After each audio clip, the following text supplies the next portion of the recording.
दोस्तों स्वागत है आप लोग का हमारे चैनल एसएससी ड्रीम स्टडी पर। दोस्तों आज आपके 17 अक्टूबर के सेकंड शिफ्ट का भी एग्जाम खत्म हो चुका है। यानी एसएससी एमटीएस एग्जाम जो 2024 चल रहा है उसके 17 अक्टूबर का सेकंड शिफ्ट का भी एग्जाम खत्म हो चुका है, जिसका एनालिसिस हम आपके लिए लाए। यानी कि इसमें जीके जीएस के 25 प्रश्न पूछे जाते हैं, जिसमें से जितने रियल प्रश्न हमें मिले हैं उसका एनालिसिस हम आपके लाए हैं। लगभग 13 से 14 प्रश्न हैं जो आज हम आपको बताने जा रहे हैं। दोस्तों इससे पहले आपको चैनल को सब्सक्राइब कर लेना है, वीडियो को लाइक करना है और वीडियो को अपने दोस्तों के साथ ज़्यादा से ज़्यादा शेयर करना है, क्योंकि आपका एक लाइक, एक सब्सक्राइब और एक शेयर हमारे लिए बहुत ही ज़्यादा ऊर्जावान होता है। आप लोग सिर्फ वीडियो देखते हैं और ना ही लाइक करते हैं और ना ही सब्सक्राइब करते हैं, तो प्लीज़ आप लोग सब्सक्राइब करिए और चैनल को जो है और अपने वीडियो को अपने दोस्तों के साथ ज़्यादा से ज़्यादा शेयर भी करिए। अब आइए चलते हैं सीधे अपने प्रश्नों पर। पहला प्रश्न था, मोजार्ट ऑफ मद्रास किसे कहा जाता है? यानी जो मोजार्ट ऑफ मद्रास है वो किसे कहा जाता है, ये क्वेश्चन आपसे पूछा था। तो जो मोजार्ट ऑफ मद्रास है वो किसे कहा जाता है, तो ए आर रहमान को। यानी आपका जो सही उत्तर होगा कि मोजार्ट ऑफ मद्रास किसे कहा जाता है, तो ए आर रहमान को। यानी आपके जिस भी ऑप्शन में ए आर रहमान दिया रहा होगा वही आपका सही उत्तर होगा। बात करें ए आर रहमान की, तो इन्हें 2009 में ऑस्कर अवार्ड भी मिला था। यानी अगर आने वाले दिनों में आपसे पूछे कि ए आर रहमान को ऑस्कर अवार्ड कब मिला था, तो 2009 में मिला था। और इन्हें बात करें तो 2 बार ग्रैमी अवार्ड भी मिल चुका है। यानी कि ए आर रहमान को 2009 में ऑस्कर अवार्ड मिला था और 2 बार इन्हें ग्रैमी अवार्ड मिल चुका है। और आपसे जो क्वेश्चन पूछा था ये था, मोजार्ट ऑफ मद्रास किसे कहा जाता है, तो ए आर रहमान को। अगला यानी कि दूसरा प्रश्न है, इनसेट का फुल फॉर्म है। यानी इनसेट का क्या फुल फॉर्म होता है, ये क्वेश्चन आपसे पूछा था। तो बात करें इनसेट के फुल फॉर्म की, तो इसका जो सही उत्तर होगा आपका इंडियन नेशनल सैटेलाइट सिस्टम। यानी जो आपका इनसेट का फुल फॉर्म होता है वो ये होता है कि इंडियन नेशनल सैटेलाइट सिस्टम। यानी आपके जिस भी ऑप्शन में इंडियन नेशनल सैटेलाइट सिस्टम दिया रहा होगा वही आपका सही उत्तर होगा। अब बात करते हैं अपने अगले क्वेश्चन की, यानी कि तीसरे प्रश्न की। सचिन तेंदुलकर ने 100 शतक किस टीम के खिलाफ बनाया था? ये क्वेश्चन अगर जो लोग क्रिकेट देखते हैं उनके लिए तो बहुत इजी था। अगर बात करें तो क्वेश्चन थोड़ा मोड़ा टफ था जिनके लिए, जो लोग क्रिकेट में रुचि नहीं रखते हैं। बाकी क्वेश्चन सही था ये कि सचिन तेंदुलकर ने 100वां शतक किस टीम के खिलाफ लगाया था। तो सचिन तेंदुलकर ने जो 100वां शतक है वो बांग्लादेश के खिलाफ लगाया था। यानी आपका जो सही उत्तर होगा कि सचिन तेंदुलकर ने 100वां शतक किस टीम के खिलाफ बनाया था, तो आपका बांग्लादेश के खिलाफ। यानी आपके जिस भी ऑप्शन में बांग्लादेश दिया रहा हो वही आपका सही होगा। अब यहाँ से कुछ और पॉइंट की बात करते हैं, तो कब बनाया था 100वां शतक, ये भी आपसे पूछ सकता है। तो सचिन तेंदुलकर ने 100वां शतक जो है 2012 में बनाया था और बांग्लादेश के विरुद्ध।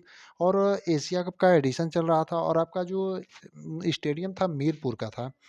अब बात करते हैं अपने चौथे प्रश्न की। देखिए यहाँ पर क्वेश्चन थोड़ा मोड़ा चेंज कर दिया है। कल क्या पूछा था, सबसे ज़्यादा जनसंख्या किस केंद्र शासित प्रदेश की है, तो आपका दिल्ली था। अब यहाँ पर आप देख सकते हैं दूसरा सबसे ज़्यादा जनसंख्या किस केंद्र शासित प्रदेश का है। यानी उसमें सबसे ज़्यादा पूछा था लेकिन इसमें दूसरा सबसे ज़्यादा जनसंख्या किस केंद्र शासित प्रदेश का है। तो जो दूसरा सबसे ज़्यादा जनसंख्या किस केंद्र शासित प्रदेश का है, तो आपका चंडीगढ़ का। यानी आपका जो सही उत्तर होगा वो चंडीगढ़ होगा। अगर आपसे पूछे सबसे ज़्यादा जनसंख्या किस केंद्र शासित प्रदेश का है, तो आपका किसका हो जाएगा, आपका दिल्ली का हो जाएगा। अब बात करते हैं अपने अगले यानी पांचवें प्रश्न की। पुरंदर की संधि में शिवाजी ने कितने किले मुगलों को दिए? यानी जो पुरंदर की संधि हुई थी उसमें शिवाजी ने कितने किले जो थे मुगलों को दिए थे, जो आपका सही उत्तर होगा 23 किले। यानी पुरंदर की संधि में शिवाजी ने मुगलों को जो है 23 किले दिए थे। अब अगर आपसे कभी पूछे कि पुरंदर की संधि कब हुई थी, तो आपका 1665 में हुई थी। अब बात करते हैं अपने अगले यानी कि छठे प्रश्न की। तो आपकी आत्मकथा से संबंधित यानी पुस्तक से संबंधित क्वेश्चन है। अनब्रेकेबल किसकी आत्मकथा है? यानी अनब्रेकेबल जो है वो किसकी आत्मकथा है, ये क्वेश्चन आपसे पूछा था। तो जो अनब्रेकेबल है वो किसकी आत्मकथा है, तो आपका मैरी कॉम की है। यानी आपका जो सही उत्तर होगा अनब्रेकेबल किसकी आत्मकथा है, तो आपका मैरी कॉम की। बात करते हैं अपने सातवें प्रश्न की। तो सेल्सियस और फ़ारेनहाइट कब समान होता है? यानी सेल्सियस जो होता है और फ़ारेनहाइट का जो स्केल होता है वो कब समान होता है, यानी किस ताप पर समान होता है, ये क्वेश्चन आपसे पूछा था। तो इसका जो समान होता है वो आपका -40 डिग्री सेल्सियस होता है। यानी आपका जो सही उत्तर होगा सेल्सियस और फ़ारेनहाइट कब समान होता है, तो आपका -40 डिग्री सेल्सियस पर। अगला यानी कि आठवां प्रश्न है, कांग्रेस का पहला अधिवेशन कहाँ हुआ था? तो कांग्रेस का जो पहला अधिवेशन है वो आपका बॉम्बे में हुआ था। यानी आपका जो सही उत्तर होगा कि कांग्रेस का पहला अधिवेशन कहाँ पर हुआ था, तो आपका बॉम्बे में हुआ था। यानी आपके जिस भी ऑप्शन में बॉम्बे दिया रहा होगा वही आपका सही उत्तर होगा। यानी कि कांग्रेस का जो पहला अधिवेशन है वो कहाँ हुआ था, बॉम्बे में हुआ था। अगर आपसे पूछे कांग्रेस का पहला अधिवेशन कब हुआ था, तो कांग्रेस का जो पहला अधिवेशन है वो 1885 में हुआ था। अब बात करते हैं अपने अगले यानी कि नौवें प्रश्न की। तो नौवां प्रश्न था, मौलिक कर्तव्य उप समिति के अध्यक्ष कौन थे? यानी मौलिक कर्तव्य की जो उप समिति थी उसके अध्यक्ष कौन थे, ये क्वेश्चन आपसे पूछा था। समिति का नहीं पूछा था, उप समिति का पूछा था। तो जो उप समिति के अध्यक्ष है आपके जेपी कृपलानी थे। यानी आपका जो सही उत्तर होगा कि मौलिक कर्तव्य उप समिति के अध्यक्ष कौन थे, तो जेबी कृपलानी थे। यानी आपके जिस भी ऑप्शन में जेबी कृपलानी दिया रहा होगा वही आपका सही उत्तर होगा।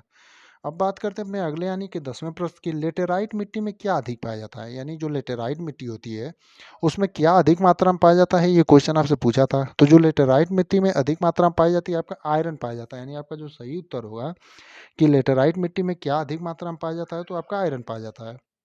अगला यानी कि 11वां प्रश्न था, सिंधु नदी जो है आपका किन राज्य में बहती है? तो सिंधु नदी आपका बात करें किस किस राज्यों में बहती है, तो आप लोग देख लीजिएगा जम्मू एंड कश्मीर से।